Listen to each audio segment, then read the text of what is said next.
Ya, whakaro whātui a inga mo o. Mai e whai na mai mo mai ni video. Whakaro whātui le swafa manualo Yesu ki visu. O tātou ali i mono tātou whaola. Ya, whaftai le tua. O mo whai nea wanoa tātou te mafutai.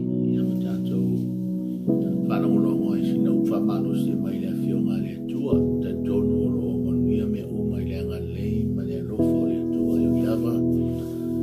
Vesia ia laulangi me vai temi. Ia ao tangata ia e tu maule tua e le pole vali no loto paul mea o tato mauti noa o tausi tato o le tua pion whamai e peru e na te le tu lafua ina i tato. Amen. Ai tasi es fai upo te si whamanosi ia te oe ili nei tae ao te mau mai le lua Korinito mta upo iwa. Fai upo suma lima 2 Corinthians chapter 9 verse 15 fe mo fia fe mai whaftai le atua i lana mea fua i fua i le mawha matala ina whafetai le atua i lana mea fua i fua i le mawha matala ina fe mai whapalangi fe mai thanks be to God for his indescribable gift. Whaftai le atua i lana mea fua i fua e le mawha matala ina. I le tusi le a Paulo.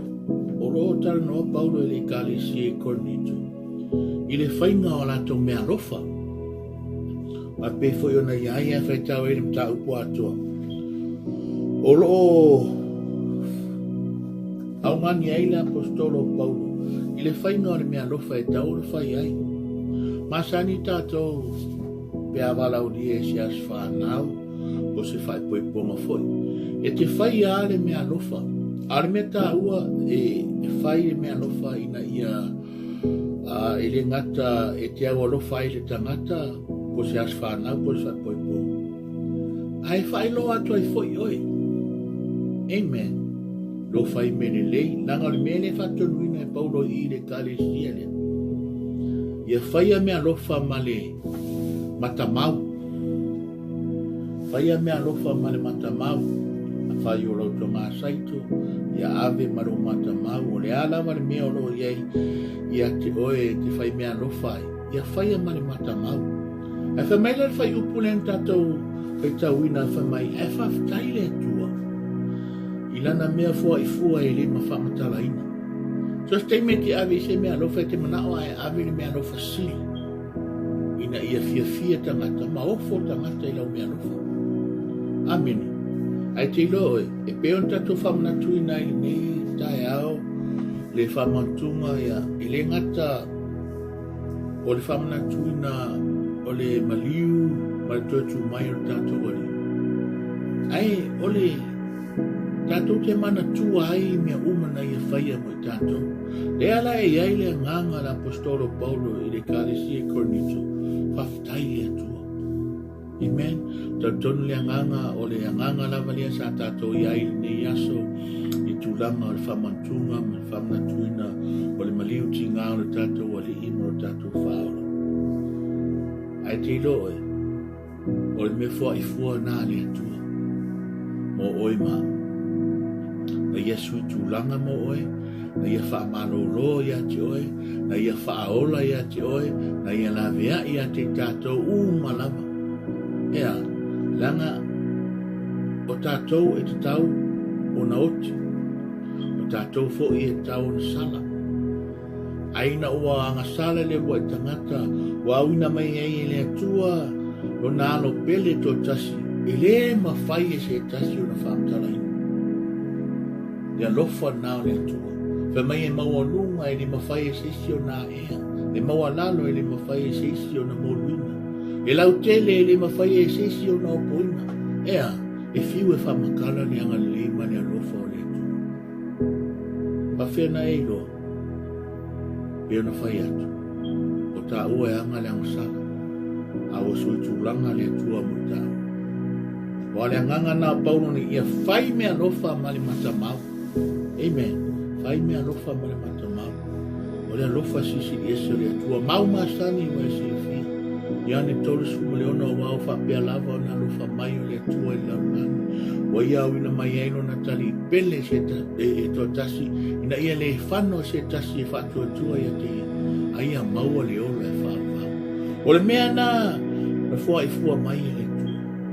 Amen. Ai, le ala sau tali e ni taia. Ave lo ona ia Yesu. Amen. Pawanga mea lo mana o mai e le tua.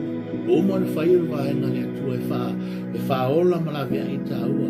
Aolo tu ina mai ati i taua le manoa. E whaia se tā tali e ala le mea nofa le tua. Pia na masani ei le tatu wanganu. Ma tatu atunu. E avatu le mea nofa e whai me foi wharoano i ati oe le avatu le mea nofa. Amen.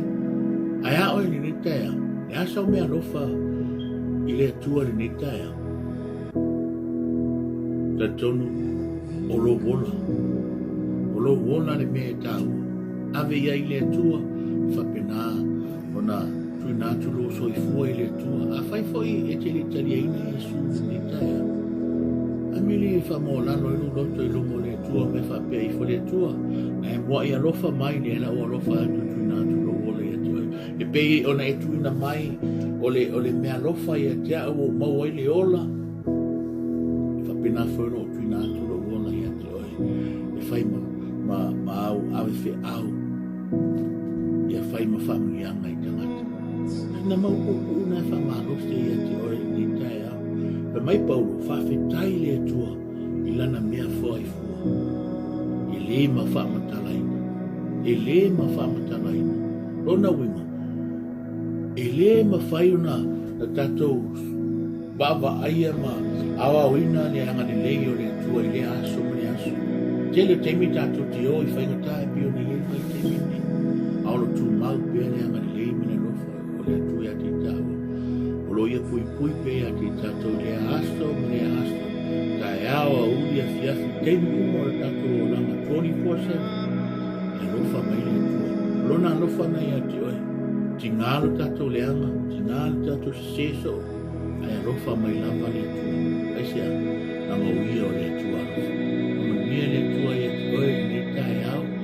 Ia, iso mana onga, tu i le tua. Whapena ona. Sosoani mai le tua. Au ni ngalo, i tatou whawhetai le tua. Ono o le mea fua i fua mai. Ia te tatou ai o Yesu. O tatou maua i le ola. Whamanuia le tua i ati oi le ni tae au. Whawhetai ta maa. Sina upu o le mātou whanongo ai. O le nganga i mātou whawhetai i ati oi.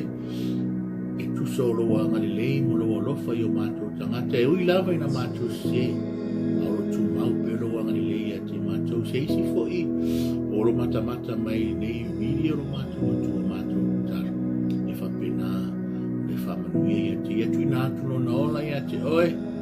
Whapena na whai lau a fio bali i ma whaola. Whapena na take control o mātou wola uma lo mātou o tua. Whamanuia lau a fio i o mātou ta māma tina mātua. Au na e fio lo tua i lea. Fata whai taulanga, ma lea fata whai taulanga a ware te taina o lau lafu mā moe lo mātou o tua. Awoni ma mai lau whauma, e alu e lau tala le ne asu. E alu mani mana lo mātou o tua, mātou mana tua whapitoa. Nisi o lo ma mai lo mātou ta mā, mātou talo, mātou te whatua tua i lau fio. E whapena o na iai lau whamaro longa i lunga i ati lato. E ngata i ati lato ta mā. Ai befe ona i eila langi ne vai tau. Ta mātou talo lau fio. E whapena ona i ai lau whamano longa i lungo so mātou atunu. E ngata ia Samoa.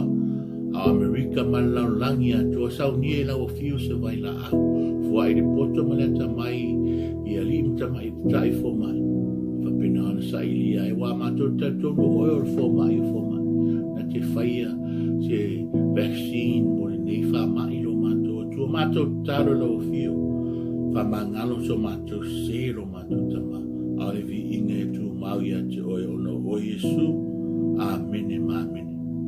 God bless you. E whamanuia le tu e fufuanga uma neva yasu. Ono o Yesu. Amen.